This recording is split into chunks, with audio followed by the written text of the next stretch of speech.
Halo, selamat siang. Selamat datang di Service Desk Plus Masterclass Training untuk tahun 2021. Perkenalkan, nama saya Hanif Bastian. Saya merupakan Technical Consultant untuk Manage Engine Indonesia. Sangat menyenangkan bagi saya dapat menyambut rekan-rekan sekalian kembali di episode hari ini untuk Masterclass tahun 2021. Terima kasih bagi teman-teman yang sudah mengikuti episode sebelumnya dan kembali untuk episode kedua pada hari ini, dan terima kasih juga bagi teman-teman yang baru bergabung hari ini. Dan sebagai informasi, ini adalah episode kedua, di mana pada episode pertama beberapa minggu lalu kita berbicara mengenai layanan insiden, bagaimana kita dalam mengelola insiden yang terjadi, bagaimana otomasi dan kolaborasi di dalam tim sehingga dapat menyelesaikan suatu insiden dapat dilaksanakan secara efisien menggunakan Service Desk Plus. Oke. Dan di episode kedua hari ini kita akan berbicara mengenai 5 tips manajemen layanan ataupun service management yang dapat kita lakukan tentunya menggunakan Service Desk Plus. Oke, namun sebelum saya memulai, saya ingin meminta bantuan untuk rekan-rekan sekalian untuk dapat mengkonfirmasi melalui fitur chatting, apakah teman-teman dapat mendengar dan melihat presentasi dari saya. Tolong ketikkan konfirmasi di dalam fitur chatting. Agenda hari ini adalah kita akan membahas mengenai beberapa tips untuk menciptakan dan memberikan manajemen layanan yang efektif, tentunya menggunakan Service Desk Plus, di mana ini adalah 5 tips yang akan kita bahas hari ini, di mana kita akan melihat bagaimana kita dapat membuat atau membangun portal yang sesuai dengan penggunanya, oke. Kemudian kita akan membangun suatu portal layanan mandiri yang terperinci dan membangun suatu katalog layanan yang komprehensif yang nantinya akan dapat sangat membantu teknisi dalam menyelesaikan layanan tersebut, oke. Kemudian kita akan mengelola solusi-solusi yang ada, bagaimana nantinya solusi-solusi tersebut dapat dimanfaatkan kembali oleh pengguna ataupun teknisi sebagai bahan referensi. Dan yang terakhir, saya akan membahas sedikit mengenai fitur-fitur yang dapat diintegrasikan Service Desk Plus dengan produk-produk Manage Engine lainnya. Oke, namun pada hari ini tips-tips tersebut akan saya jelaskan sedikit berbeda, di mana tips ini nantinya akan didasarkan dari satu contoh kasus yang biasanya atau seringkali berulang di perusahaan manapun. Oke, jadi contoh kasus ini cukup kompleks dan akan melibatkan banyak personil dan banyak tugas untuk dapat menyelesaikannya. Kita akan melihat satu proses, yaitu proses onboarding ataupun proses orientasi untuk karyawan baru, bagaimana kita bisa menerapkannya proses orientasi atau onboarding tersebut di dalam Service Desk Plus. Oke. Perkenalkan Zilker. Zilker adalah suatu perusahaan konten manajemen yang tersebar di berbagai wilayah atau negara. Namun pada saat pandemi ini sebagian besar karyawannya terpaksa bekerja dari rumah dan sebagian pekerjaan juga harus mereka kerjakan dari rumah. Tentunya ini menciptakan suatu kebiasaan ataupun kenormalan yang baru, sebisa mungkin beberapa pekerjaan yang biasanya harus dikerjakan dari kantor menuntut untuk dapat dikerjakan juga secara remote dari rumah. Oke, karena jika tetap ingin berekspansi dan menjalankan bisnis seperti biasa, termasuk juga dalam proses perekrutan karyawan baru. Untuk itu, Jilker akan mengusahakan agar proses perekrutan dan proses onboarding karyawan baru dapat dilakukan secara remote, yaitu menggunakan Service Desk Plus. Jadi, bagaimana cara kita melakukannya akan dijelaskan sebagian besar di dalam masterclass hari ini. Oke, kita lihat di sini, ini adalah pada dasarnya skema yang seringkali diikuti oleh perusahaan manapun, mungkin dalam perusahaan kita juga seperti ini, saat mengorientasi atau melakukan proses onboarding pada karyawannya, oke. Jadi setiap kali karyawan baru masuk dan ada permintaan baru yang masuk, tentunya ini akan melibatkan berbagai atau beberapa departemen dan tim yang bekerja pada saat yang sama untuk menyelesaikan pekerjaan atau layanan tersebut, oke. Tim ini akan memiliki peran atau fungsi yang spesifik untuk masing-masing dan setiap fungsi tentunya akan memiliki tugas yang sangat jelas yang nantinya tugas-tugas tersebut mungkin ditujukan kepada teknisi yang berbeda-beda untuk dapat dikerjakan. Oke, seperti kita lihat di sini ada tim human resource ataupun tim HR, di mana tim HR akan membantu dalam melakukan proses induksi atau entry ke dalam uh, human resource system ataupun melakukan administratif paperwork. Begitu juga dengan tim IT, tim IT akan membantu dalam mempersiapkan email address ataupun mempersiapkan aset yang akan diberikan kepada karyawan baru tersebut, apakah laptop, desktop, beserta software yang harus diinstal di dalamnya. Kemudian mungkin ada tim fasilitas yang akan mempersiapkan meja atau lokasi di mana karyawan baru tersebut akan bekerja, dan juga mungkin akan mempersiapkan kartu akses untuk karyawan baru tersebut dapat memasuki area kantor, oke. Jadi pada intinya adalah proses onboarding ini akan melibatkan berbagai tim atau berbagai departemen dan juga tugas-tugas spesifik yang harus dikerjakan, oke. Kemudian bagaimana proses onboarding tersebut dapat dilakukan di dalam service desk flow. Kalau kita lihat di sini, yang terjadi adalah ketika ada manajer perekrutan atau hiring manager untuk mengajukan permintaan perekrutan baru, tentunya service desk plus akan menyediakan formulir agar hiring manager tersebut dapat memberikan informasi yang detail, yang komprehensif, dan kemudian tentunya informasi tersebut um, akan diarahkan dan ditugaskan ke teknisi yang tepat, yang kemudian setelah itu tentunya proses tersebut akan membutuhkan suatu persetujuan ataupun approval, oke.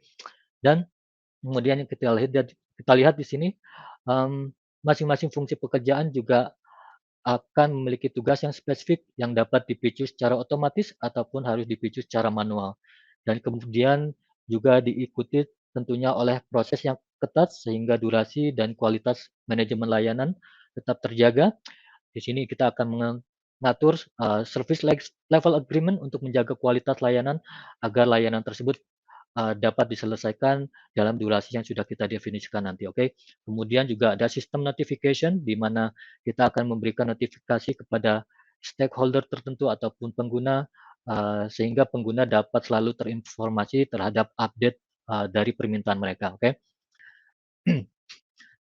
Jadi, ini adalah tips yang akan kita bahas hari ini, dan saya akan bawa teman-teman, menuju live demo dari Service Desk Plus, sehingga teman-teman juga dapat lebih mengerti bagaimana menerapkannya di dalam Service Desk Plus. Oke, kita lanjut kepada tips nomor satu, yaitu bagaimana kita bisa membuat suatu portal yang sesuai untuk penggunanya, di mana di sini mungkin, tiap-tiap bisnis unit ataupun tiap-tiap departemen akan memberikan layanan yang berbeda-beda kepada penggunanya.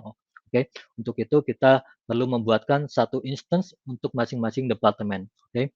Nanti akan saya tunjukkan bagaimana cara membuatnya dan mengaksesnya.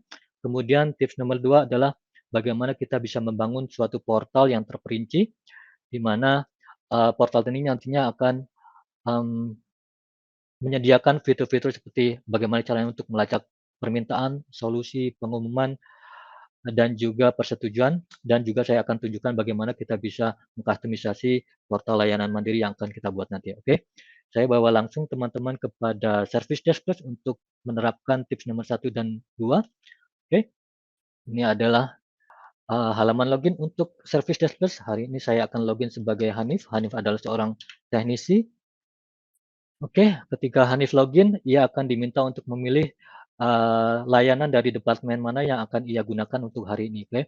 Apakah ia ingin meminta layanan dari tim IT ataupun departemen facilities, HR, travel desk, atau finance. Jadi di sini kita lihat sudah ada beberapa departemen yang, menyediakan layanannya. Begitu juga kalau kita login sebagai pengguna biasa, saya akan login sebagai Hanzel.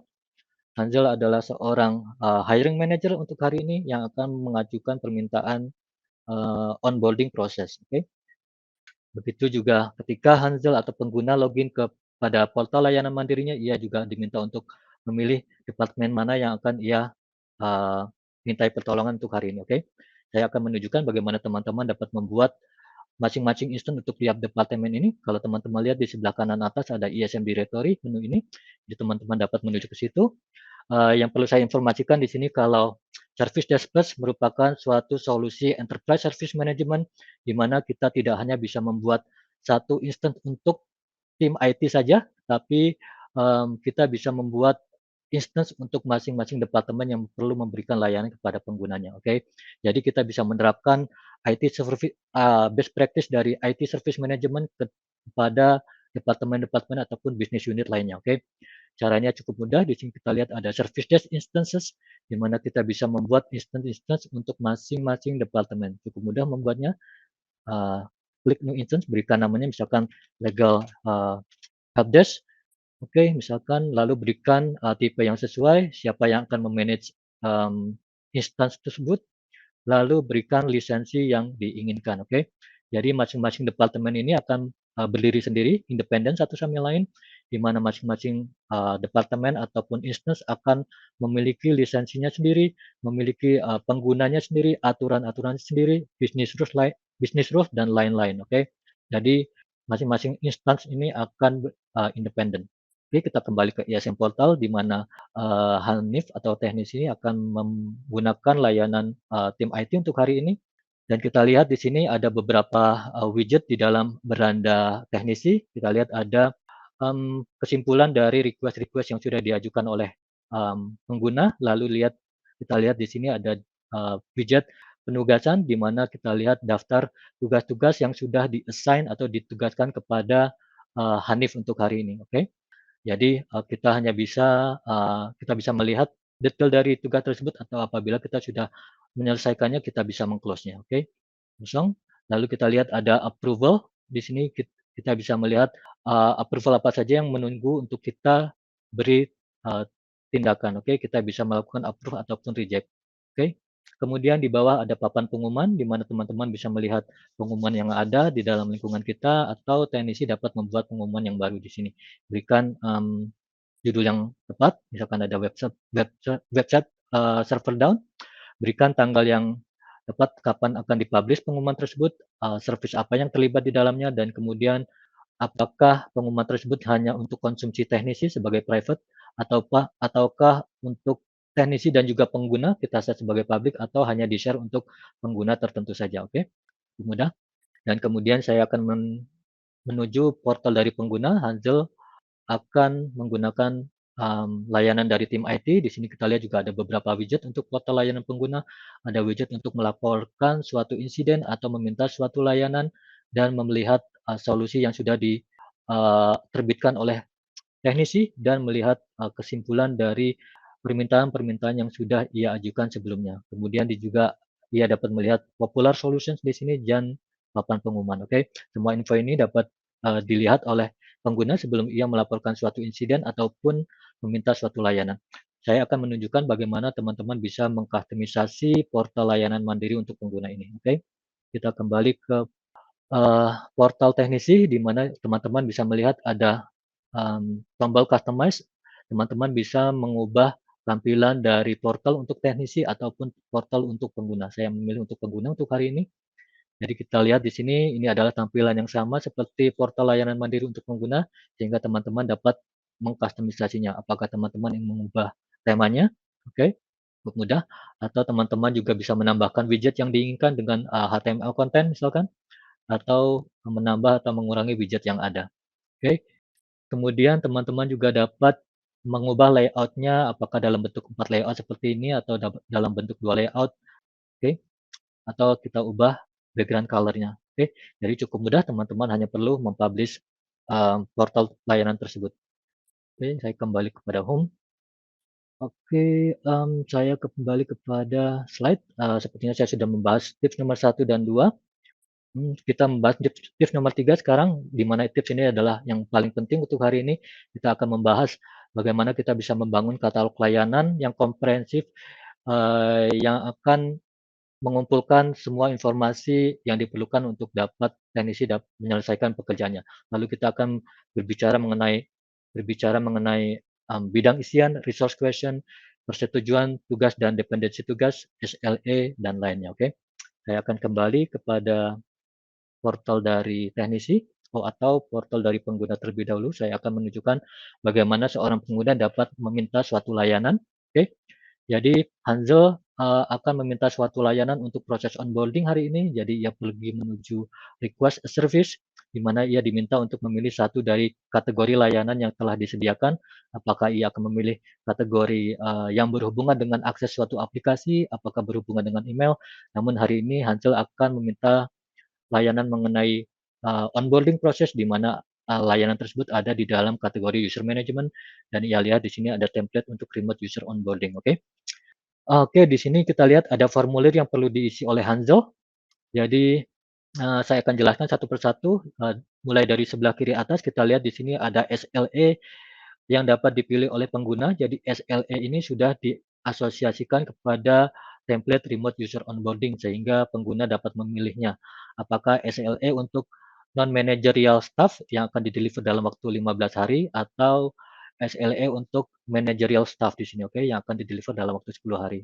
Oke, kemudian kita lihat di sini ada total cost, ini adalah biaya yang akan dibebankan untuk menyelesaikan, layanan ini yang bernilai 1 juta ini.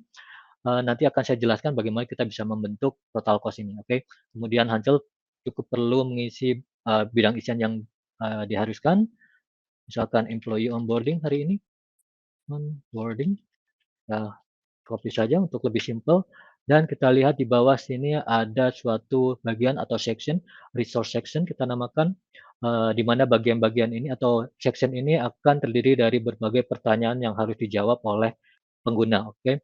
Jadi Hansel akan memilih apakah karyawan tersebut permanen atau kontrak. Hansel akan memilih permanen, dan ketika ia memilih permanen, kita lihat di sini section 1A otomatis ditampilkan oleh sistem, oke. Kita ulangi kembali.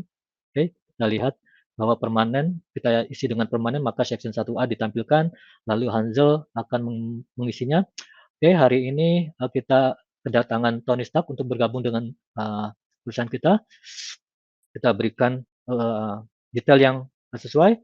Departemennya adalah sales misalkan, dan jabatan yang akan kita berikan kepada Tony Stark. Oke, kita lihat ketika saya memilih suatu jabatan, maka section 2 juga ditampilkan dengan beberapa pertanyaan mengenai aset yang akan diberikan masih kosong isinya. Namun ketika saya memilih Tony Stark sebagai Regional Sales Manager, maka section 2 ditampilkan dengan beberapa bidang isian mengenai aset telah terisi secara otomatis oleh sistem. Nanti akan saya tunjukkan bagaimana caranya. Lalu di bawah kita lihat ada detail dari estimasi biaya yang akan dibebankan untuk layanan ini. Kita lihat ada service cost senilai 1 juta rupiah dan juga aset yang diberikan senilai 19 juta rupiah. Oke, kita lihat detailnya. Dan kemudian di bawah ada tugas-tugas, ada sekitar 9 tugas di sini yang harus dikerjakan oleh teknisi untuk dapat menyelesaikan layanan onboarding ini. Oke, tugas-tugas ini tidak dapat diubah oleh pengguna karena tugas ini sudah dikaitkan kepada template remote user onboarding. Oke, oke. Kemudian saya akan bawa teman-teman. Oh, cukup kita bisa submit request tersebut. Oke, kita tunggu. Oke, setelah itu, oke. Sorry, sepertinya ada masalah sedikit dengan ini. Kita coba ulangi. Coba kita lihat di sini apakah sudah terbentuk. Kita ulangi hal yang sama tadi, remote user onboarding. Kita pilih sebagai sales manager. Oke, permanen. Kita coba kembali submit.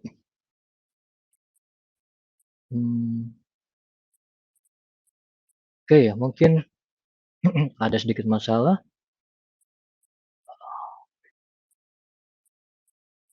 Kita coba sekali lagi. Oke, sepertinya yang pertama tadi sudah selesai. Kita lihat di sisi teknisi. Oke, kita refresh. Oke,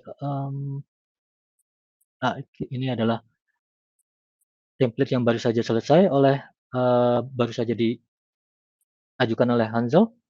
Kemudian kita lihat di sisi teknisi di bagian home. Kita lihat di sini ada beberapa tugas yang ditugaskan atau di-assign untuk Hanif yang berhubungan dengan proses onboarding yang tadi baru saja kita ajukan. Oke, jadi langsung saja saya tunjukkan bagaimana teman-teman bisa membuat katalog layanan. Kita menuju setting dari administrator, lalu kita lihat di sini service kategoris, di mana teman-teman dapat membuat kategori yang diinginkan. Oke, kemudian setelah kita membuat kategori, kita akan membuat template di dalam kategori yang kita inginkan. Oke, tadi saya membuat template remote user onboarding di dalam kategori user management, atau teman-teman dapat meng-create template yang baru di sini. Oke, kemudian teman-teman berikan template yang sesuai, misalkan onboarding template, misalkan seperti itu.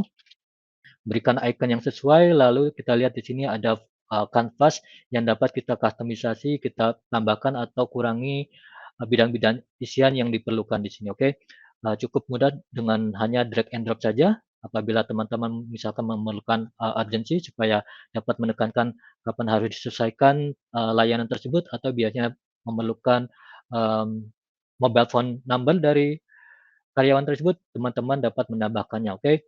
Namun apabila teman-teman tidak melihat bidang isian yang diperlukan, teman-teman dapat menambahkannya sendiri.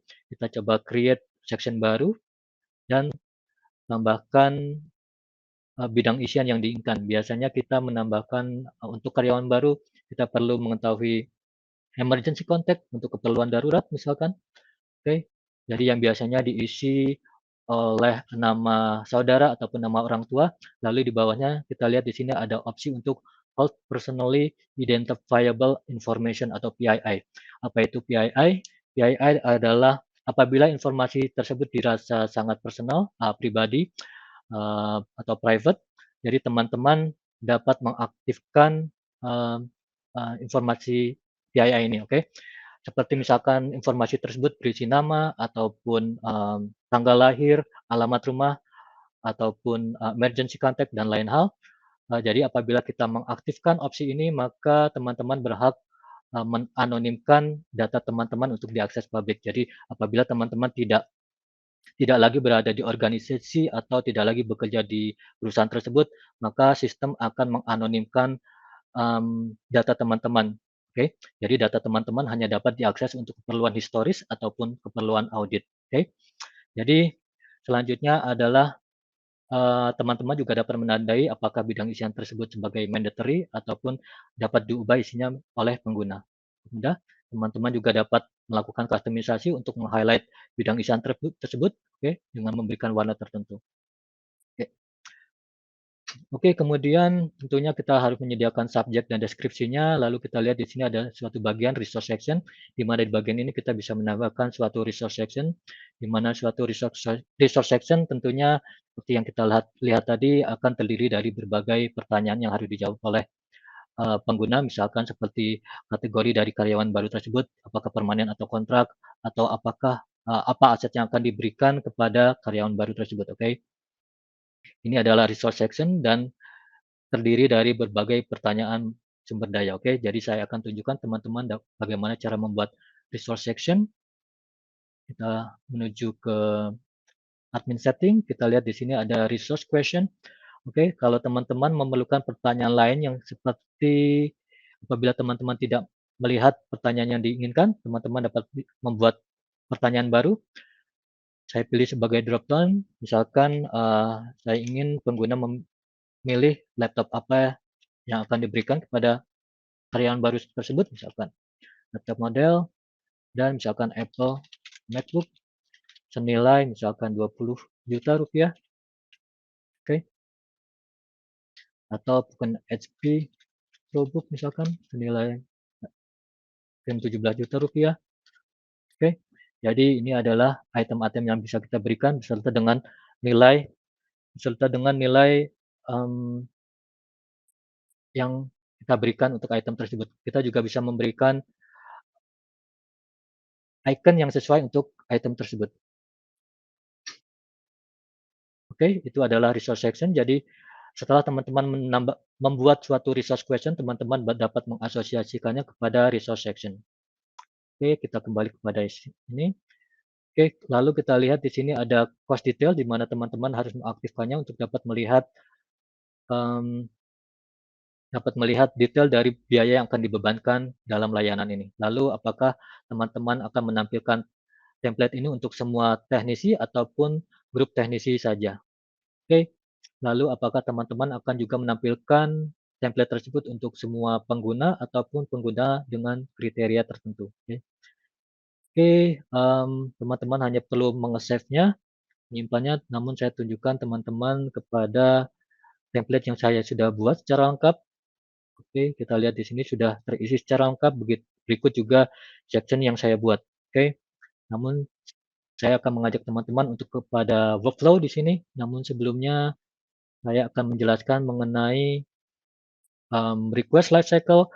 Mungkin kalau teman-teman ingat, pada episode pertama kita membahas tentang request lifecycle, di mana kita bisa mengkaitkannya kepada suatu template insiden. Di sini juga kita bisa mengkaitkan suatu template layanan kepada suatu request lifecycle. Di sini kita lihat remote user onboarding sudah terkait pada request lifecycle 1, di mana ketika pengguna menggunakan template tersebut, maka permintaan tersebut harus mengikuti proses alur kerja seperti yang kita gambarkan di sini. Jadi, mmm, permintaan tersebut harus mengikuti status sesuai dengan diagram yang kita buat di sini. Jadi dari status open hanya dapat menuju status assign ataupun on hold, di mana teknisi tidak dapat mengubahnya dari status open langsung menuju status resolve ataupun close tanpa melalui status on hold ataupun assign, oke.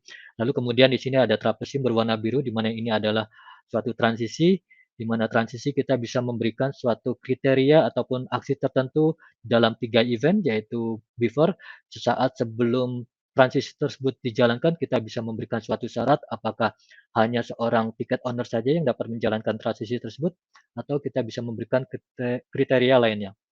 Kemudian kita bisa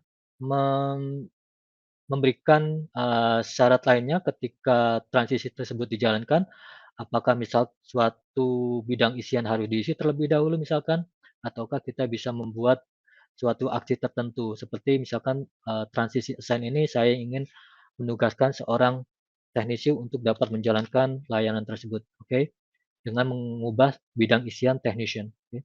Oke, jadi seperti itu. Dan juga setelah transisi berakhir, teman-teman juga dapat memberikan aksi tertentu. Biasanya setelah status berubah, kita akan memberikan notifikasi ke pengguna ataupun stakeholder tertentu di sini. Oke, itu adalah request lifecycle. Mmm, Kemudian akan saya tunjukkan bagaimana terlihat di dalam suatu permintaan. Kita lihat di sini. Kalau teknisi, oke, statusnya adalah open, jadi teknisi hanya bisa mengubah statusnya menuju status assign ataupun on hold sesuai dengan diagram di request lifecycle yang kita buat baru saja, dan juga transisinya hanya tersedia status assign dan hold untuk sementara ini. Oke, kemudian saya kembali kepada workflow, di mana di dalam tab workflow teman-teman dapat mendefinisikan approval untuk persetujuan dari layanan ini. Tentunya kita akan membutuhkan proses persetujuan dari personil tertentu atau stakeholder tertentu. Teman-teman dapat memilih personil tertentu atau jabatan tertentu di sini, dan teman-teman dapat membuat approval sampai dengan 5 tahap dari stage 1 sampai dengan stage 5, oke. Silakan. Seperti itu, oke. Lalu kita lihat di sebelah kiri ada opsi apakah kita membutuhkan semua persetujuan dari semua approver, dari semua stakeholder, ataukah kita hanya membutuhkan satu persetujuan saja. Kemudian juga kita lihat apakah kita akan mengirimkan notifikasi untuk persetujuan secara otomatis ketika suatu permintaan layanan diajukan. Oke, kita bisa mengaktifkannya di opsi ini.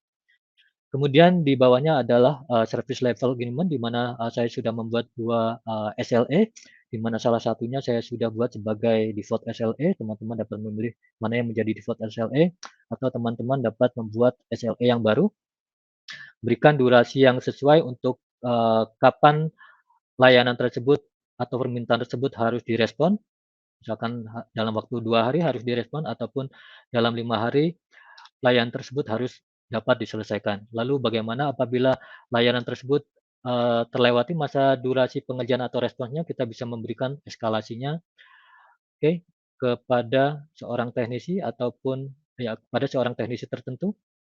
Kita bisa mengirimkan notifikasi baik sebelum durasi yang kita definisikan berakhir atau setelah durasi yang kita definisikan berakhir. Begitu juga eskalasi apabila layanan tersebut tidak diselesaikan dalam batas waktu yang kita izinkan dalam SLA.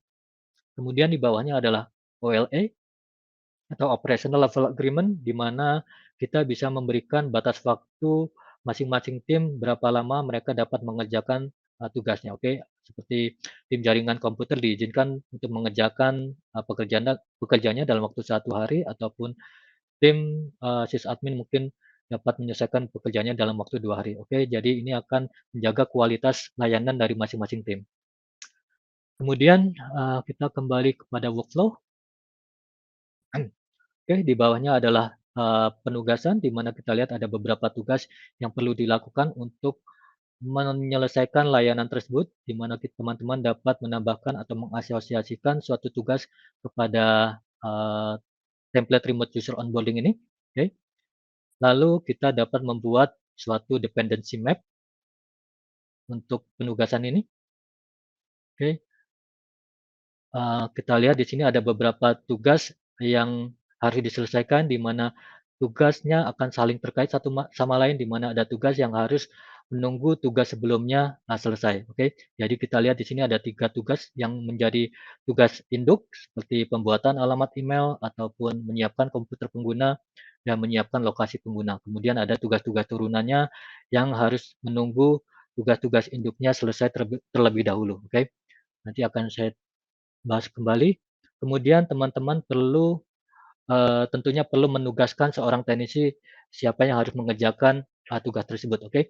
Ada 2 pilihan di sini, apakah kita akan menunjuk atau secara langsung siapa yang harus mengerjakan tugas tersebut, siapa yang bertanggung jawab terhadap tugas tersebut, sehingga ketika kita assign seorang teknisi, otomatis ia akan muncul langsung di widget, penugasan ini, oke.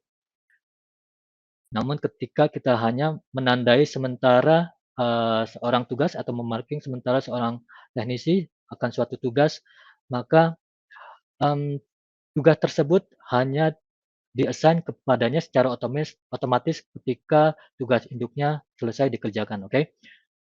Jadi, seperti ini contohnya tadi, saya, mmm, membuat suatu tugas pembuatan email dan juga me-marking seseorang untuk mengerjakan, pendataan di Active Directory, oke.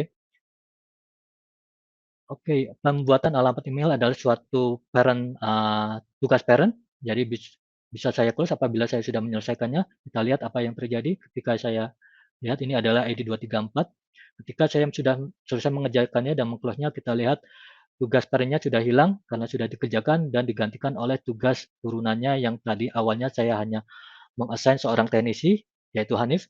Kemudian Hanif secara otomatis di-assign kepada tugas, yang baru setelah tugas induknya selesai dikerjakan, oke. Itu adalah perbedaan dari marking dan assigning suatu tugas.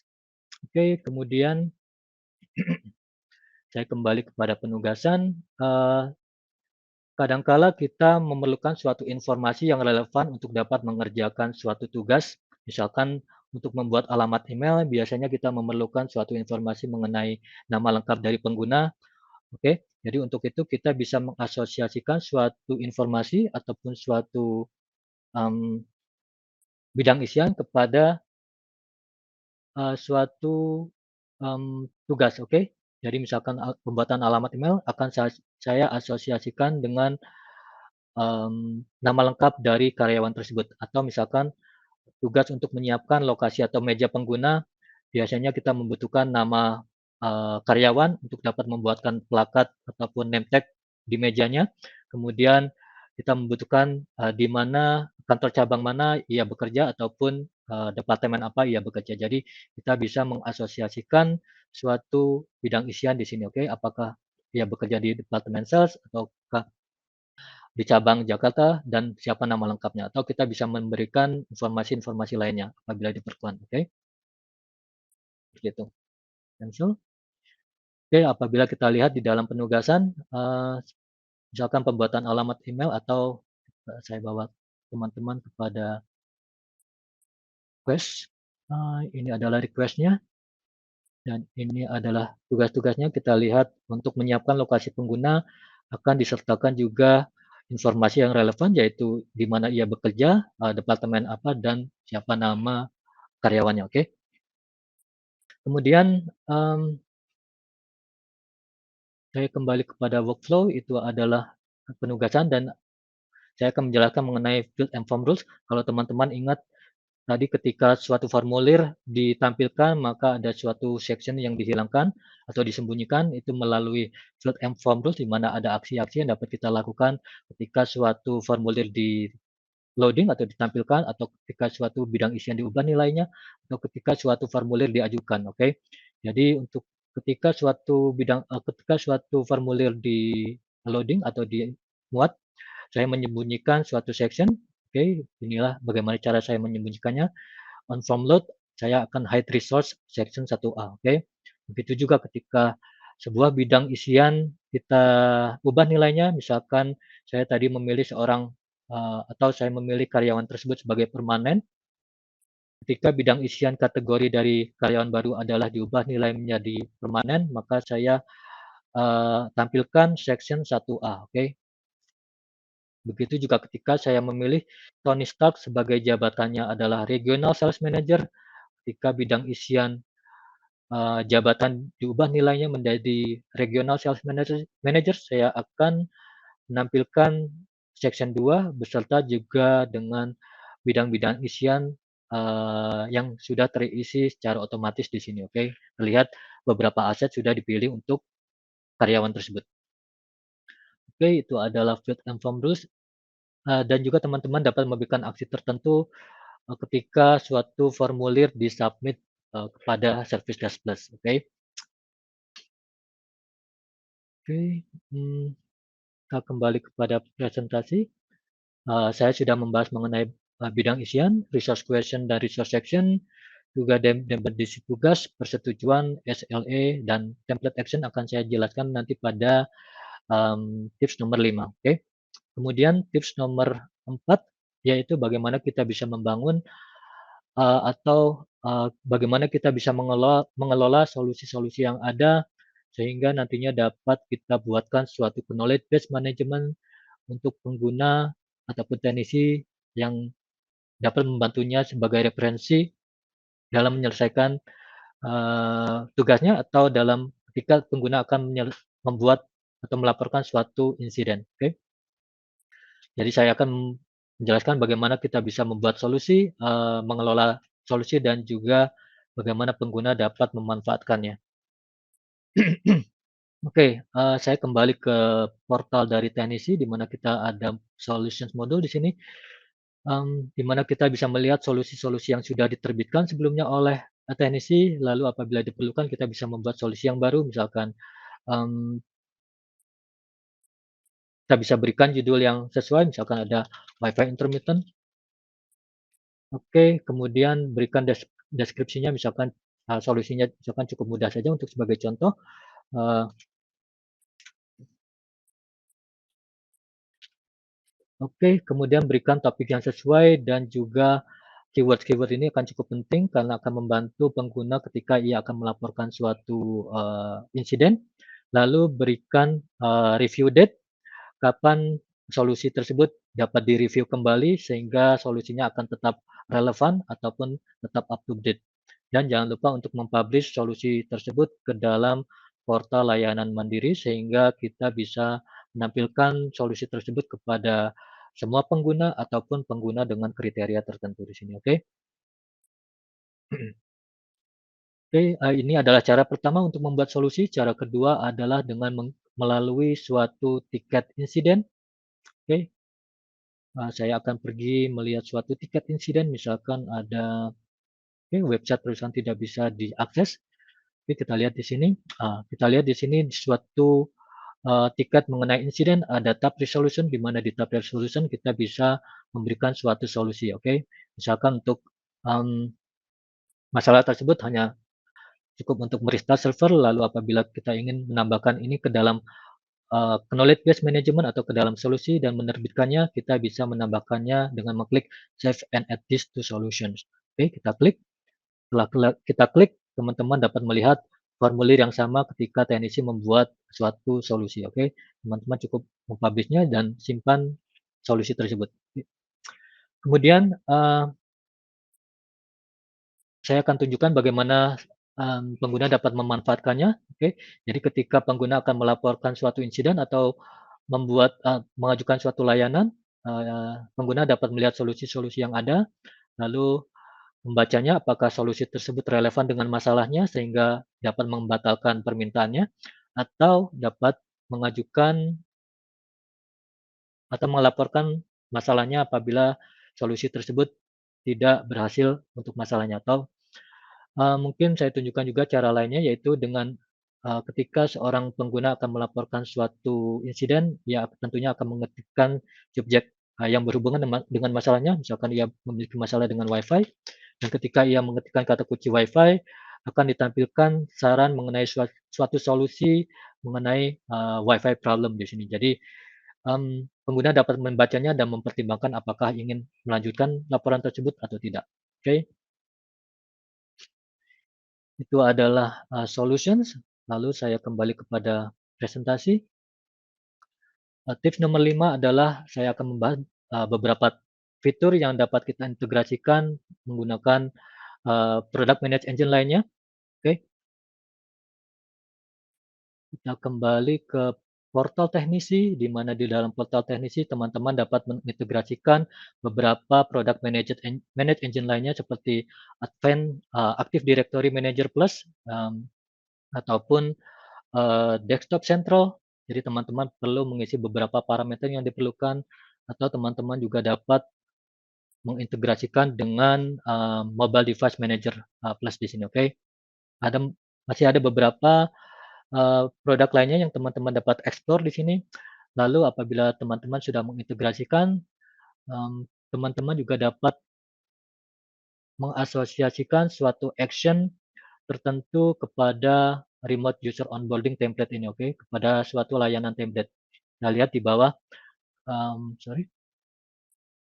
kita lihat di bawah di sini ada template actions, di mana teman-teman dapat memilih action mana saja yang dapat dikerjakan ketika kita mengerjakan suatu permintaan mengenai suatu layanan, oke. Apakah ketika kita sudah mengintegrasikan dengan Active Directory Manager, maka kita dapat meng-entry record dari karyawan tersebut kepada Active Directory, authorization dan aksinya seperti apa. Kemudian kita bisa meng-assign suatu aset kepada karyawan tersebut atau mengetahui lokasi dari aset tersebut apabila kita sudah mengintegrasikan dengan Mobile Device Manager Plus, dan apabila kita sudah mengintegrasikan dengan Desktop Central, kita bisa melakukan instalasi atau uninstalasi suatu software, atau juga kita bisa melakukan remote control terhadap aset yang digunakan oleh pengguna. Oke, kalau kita lihat di dalam suatu tiket permintaan, kita lihat di sini ada custom action, di mana ini adalah aksi-aksi yang dapat teman-teman lakukan apabila teman-teman sudah mengintegrasikan dengan beberapa product manage engine lainnya. Oke, jadi dari dalam satu window ini teman-teman dapat melakukan tugas-tugas lainnya yang tentunya sesudah mengintegrasikan dengan produk-produk manage engine lainnya. Oke, kita kembali kepada presentasi. Oke, jadi saya rasa saya sudah menjelaskan beberapa tips mengenai manajemen layanan di mana kita sudah membangun suatu portal yang disesuaikan dengan pengguna, bagaimana kita bisa membuat instance untuk masing-masing departemen, lalu bagaimana kita bisa membangun suatu portal layanan mandiri yang terperinci, dan membangun suatu katalog layanan yang dapat kita kustomisasi dan mengumpulkan semua informasi yang diperlukan. Kemudian kita mengelola solusi-solusi yang ada yang dapat digunakan oleh teknisi ataupun pengguna sebagai bahan referensi, dan kemudian kita sudah membahas fitur-fitur yang dapat kita integrasikan dengan product manage engine lainnya, oke. Oke, saya rasa saya sudah ada di slide terakhir. Jadi, saya persilakan teman-teman apabila ada pertanyaan, silakan ketikkan pertanyaan teman-teman di dalam panel Q&A dan akan kami jawab satu persatu, oke. Oke, saya lihat sudah ada 4 pertanyaan di sini. Kita coba jawab. Tak bisa lintas site dalam satu tiket. Oke, yang membuat tas harus ada lisensi. Oke, Yeah, Hanif, Jay here. ya oke, Jay. Please. Do you want me to answer those questions? So Please. I think I got the meaning of those questions. I got them Yeah. translated. All Okay. right. The Okay. Thank first you. question is on whether the task can be assigned to a technician who belongs to a different site Okay. altogether. Okay. So when you create a task, it is possible to assign it to another technician who Hmm. doesn't belong to the particular site, but Okay. there won't be any drop down wherein they could filter based on the site group. Hmm. You understand Okay. what I'm saying? So there would be a technicians list in which they can find the whole bunch of technicians available. From the list, they can pick the technician. Okay. So basically, we can assign the technician from other side, right? Uh, Jay? Yes, Yeah. that is Okay. right. Yeah. We can assign the technician, but Mm. there won't be any segregation when Yeah. you choose the technician. So it would be a technician drop down where we can find all technicians in the list, so Yeah. they can Okay. choose it from there. Okay. Okay. Let me answer in bahasa. Okay. Yeah. Okay. Thank you, Jay. Untuk pertanyaan, apakah tas bisa lintas site dalam satu tiket? Iya, jawabannya, di mana suatu tugas dapat diassign kepada seorang teknisi yang berbeda site, dan juga kita dapat memilih seorang teknisi dari site yang mana, oke? Seperti itu. Oke, All right. Jay, Yeah. Can I you, proceed to the next question? yes, So I please. think it's about the licensing. So Yeah, the question is about whether an user without a license can access the task, yeah, or can be assigned with a task, or yeah. technician assigned with a task. Okay, that's unfortunately not possible because if they Okay, have to work on that particular task, yeah, they should have, license. yeah, that's right. Okay, If they are a okay, technician and they should work on the uh, task, yep, okay. obviously they would need a technician license. Oke, oke, oke, Jay. Oke, untuk pertanyaan kedua, apakah untuk membuat tas kita harus memiliki lisensi? Jawabannya iya. Sorry.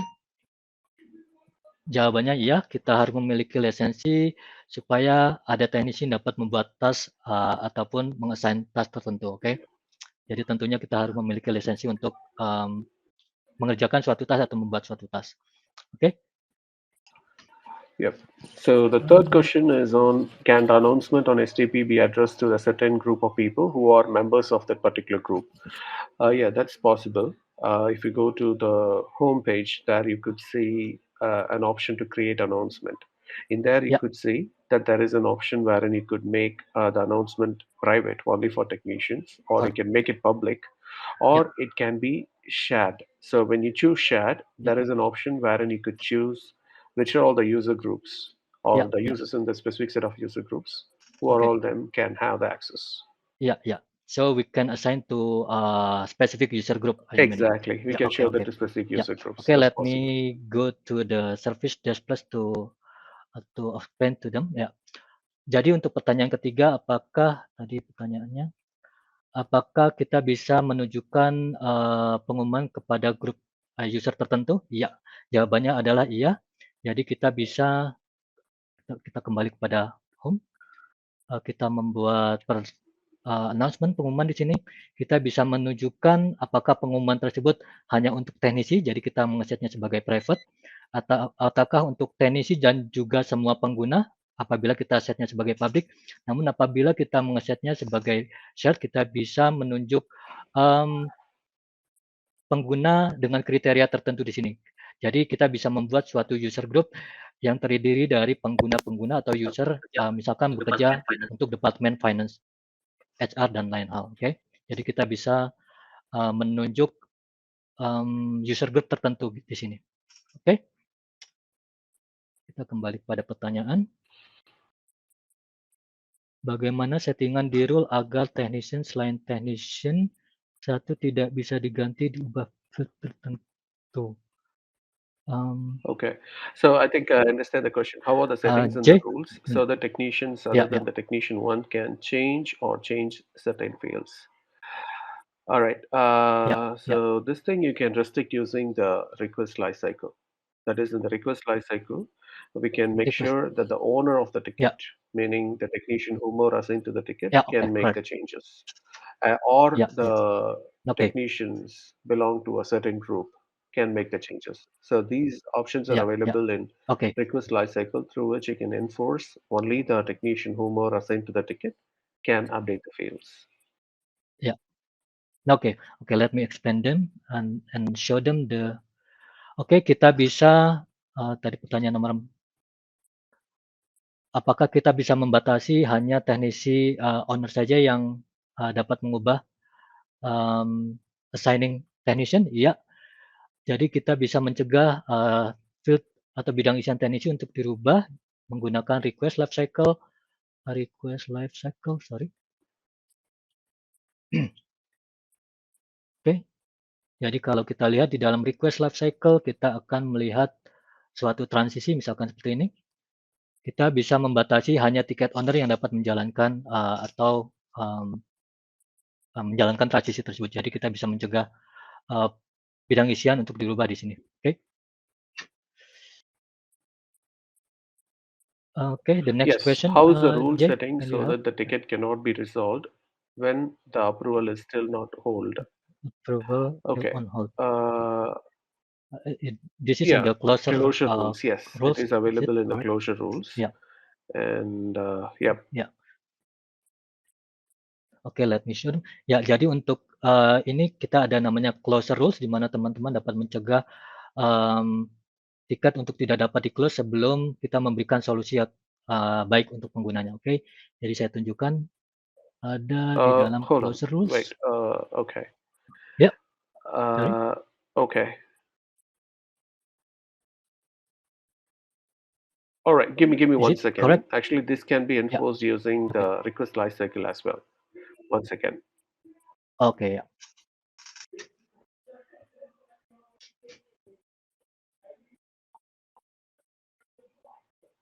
Okay. This requires a bit of customization, but still it can be done. Through request lifecycle or through It can be done closure through request closure rule? lifecycle. Oke, so kita bisa mengaturnya di dalam request lifecycle, tapi perlu ada sedikit customisasi di dalamnya. Oke. The next question, Yeah, 1 second. Jay. Ya. Seorang technician dapat melihat report terhadap seluruh tiket, tidak hanya yang diassign seorang technician. How can a technician see a report on all tickets, not only to the assigned Yeah. ones? Okay, this is based on the role they have got, right?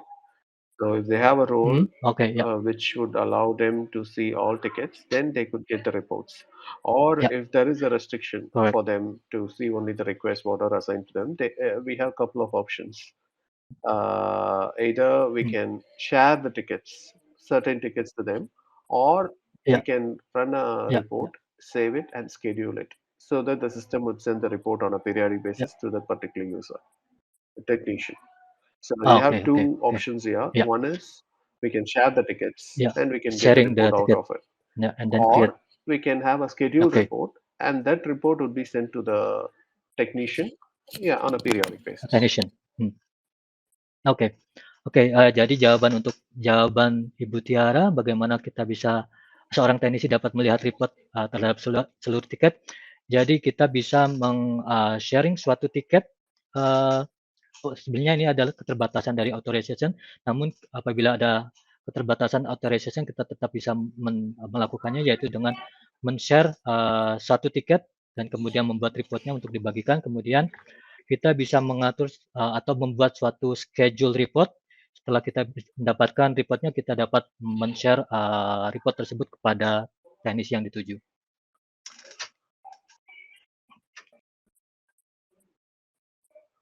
Oke, apa ada pertanyaan lainnya?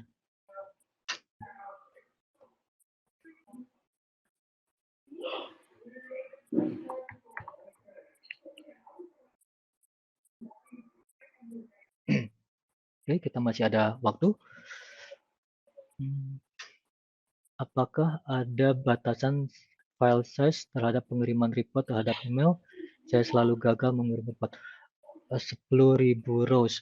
Okay, Jay, there is a question regarding a report with more than 10,000 rows. it always failed.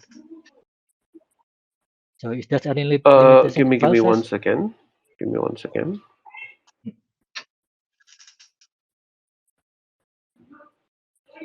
Okay. So is there a file size limit for sending Yeah, reports to email? through Okay. email. So Yeah. you mean sending a report from their mailbox to the application or sending out from the application? Iya, iya. So apakah yang email dimaksud di sini apakah Because mengirimkan melalui aplikasi email teman-teman there sendiri is a atau langsung dari yeah, Service Desk sorry Plus? to interrupt. Ya. There is a setting, for the performance Hmm. related issues, we have restricted the number of rows that Hmm. should be written from the report. So if they have a requirement Oke. in which they want maximum number of records to be written, we can help them, but still Hmm. it might have some performance related issues. Oke, oke. Oke, jadi ada setting dari Service Desk Plus di mana teman-teman dapat menspesifikasi berapa maksimum record yang akan dibuat di dalam report tersebut. Jadi teman-teman bisa menghubungi tim kami untuk dapat men-settingnya. Oke. Kemudian terakhir mungkin ya, karena kita sudah melebihi batas waktunya, bagaimana caranya semua isian pada resources yang sudah diisi bisa tampil di body email description secara otomatis. Yeah. Jake, can you Checking. help I'm the checking last that. one? Yeah, give me a second. I read that question. So the resource question should be available on the reply. Ya, ya. Oke. Okay. So you mean the resource question? Okay. Let me check. Let me go to a request, and then we can see this one. Yeah. When we reply on this one. Okay. We have an option to customize a template. That is a reply template, but still Okay. the resource questions are not available as a part of it. So this is something which Okay. we Okay. can work on and provide it at a later point of time. So right now, we have Okay. only Okay. the additional fields information that can be pre-populated on the reply template. So down the line, we'll bring in more Hmm. options wherein Okay. the customer could include the resource Ya. questions. Ya. Ya. Oke. Oke. Untuk sementara resource section atau resource question tidak ditampilkan dalam reply suatu tiket, namun nanti ada cara untuk mengkustomisasinya dari tim kami. Oke. Oke. Sepertinya sudah melewati Directly batas from the waktu, jadi saya application or tutup we are saja. Terima kasih. okay from the application. Oke. Okay. Yes, I think we have answered the question already. I think Sudah. this is in continuation with the Iya, iya, previous question of sending out reports from Service Desk Plus. Yep. iya, So we do iya, have a setting, a performance related setting, which would restrict the number of rows iya, that should be returned from the report. correct, correct. So we can Iya, help them to increase it on case basis because this is going to impact on the performance of the application. That's why we have that restriction. So we can help them if it's iya, really needed, oke, but that might iya, oke, trigger performance related issues. That's a note of caution. iya, oke. Jadi untuk Ibu Tiara, jadi jawabannya adalah ada suatu settingan yang dapat dilakukan oleh tim kami. Jadi nanti Bu Tiara dapat menghubungi kami untuk bagaimana cara men-settingnya. Tentunya ini akan ada sedikit glitch ataupun di performance issue nanti. Oke. Give me a eh, second. In previous service catalog creation, can user be made required to fill in the SLA or Fill in mandatory section? user fill um, in the risk Yes, service or fill in service the catalog. SLA Yeah, mandatory section. it's already been default Yeah, ya. there is a There default is a default. option, but Yeah, yeah, yeah, there is a default option. So which can be yeah, yeah, selected yeah. automatically if the user Correct. doesn't Iya, choose betul. any option out there. Oke, ya. Oke, jadi pada service katalog seperti tadi saya jelaskan itu ada pilihan default, sorry, Yeah, default SLA. uh, default. Jadi kita bisa memilih SLA, sorry, request, sorry, di suatu service katalog kita bisa memilih SLA mana yang akan kita pilih, atau kalau tidak milih, kita sudah ada default SLA-nya di sini, oke? Yaitu onboarding SLA. Jadi itu adalah bagaimana kita bisa menentukan default SLA bagi teknisi. Oke, saya rasa mungkin sesi pertanyaan kita hari kita bisa lanjut. Jadi terima kasih banyak bagi teman-teman. Namun apabila teman-teman masih memiliki waktu, silakan kunjungi portal dari tim support kami, dan teman-teman dapat melihat admin guide ataupun release note ataupun video-video training lainnya, sehingga teman-teman dapat insight baru lagi. Ataupun apabila teman-teman masih memiliki pertanyaan, silakan kirimkan email ke tim Prodata, yaitu support@prodata.co.id. Oke, dan kita juga menyediakan private training selama 45 menit tanpa dipungut biaya. Jadi silakan daftarkan slot teman-teman di portal tersebut. Dan saya ucapkan banyak terima kasih atas ketersediaan waktunya untuk bergabung bersama saya di hari ini. Dan saya informasikan kembali kalau kita masih ada 2 episode lagi, yaitu episode ketiga yang akan diselenggarakan pada awal Desember, dan juga episode keempat pada awal Januari. Jadi saya harap teman-teman masih dapat mengikuti episode-episode berikutnya. Oke, sekian dari saya. Terima kasih banyak. Thank you, Jay, for your support. Dan Yep, sampai thank you jumpa all. lagi. Thank you all for attending this webinar. You all have a wonderful day. Bye-bye. Ya, oke, bye-bye. Sampai jumpa semua.